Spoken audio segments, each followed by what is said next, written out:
বিশ্বকাপে না খেলে দেশে বসে বসেই মোটা অঙ্কের টাকা পেতে যাচ্ছে বাফুফে। ১৯৩০ সালের ১৩ দলের বিশ্বকাপ এখন ৪৮ দলের বিশাল আসরে পরিণত হওয়ায় ফিফার আয় যেমন আকাশ ছুঁয়েছে, তেমনি ফুলে ফেপে উঠেছে প্রাইজ মানিও।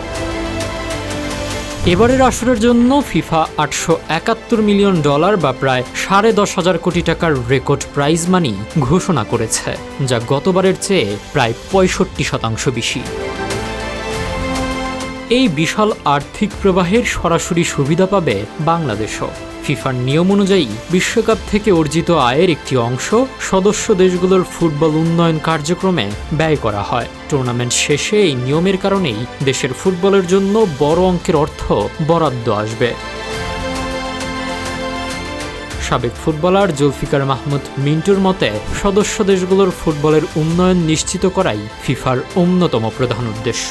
অন্যদিকে মূল পর্বে অংশ নেওয়া দলগুলোর জন্য থাকছে টাকার পাহাড়। প্রস্তুতি বাবদ $২.৫ মিলিয়ন বা প্রায় ৩০ কোটি টাকার পাশাপাশি গ্রুপ পর্ব থেকে বাদ পড়া দলগুলো পাবে আরও প্রায় ১২০ কোটি টাকা।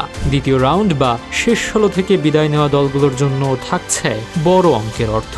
ধাপে ধাপে এই অঙ্ক বেড়ে চ্যাম্পিয়ন দলের জন্য থাকছে ইতিহাসের সর্বোচ্চ $৫০ মিলিয়ন বা প্রায় ৬০০ কোটি টাকার মহা পুরস্কার।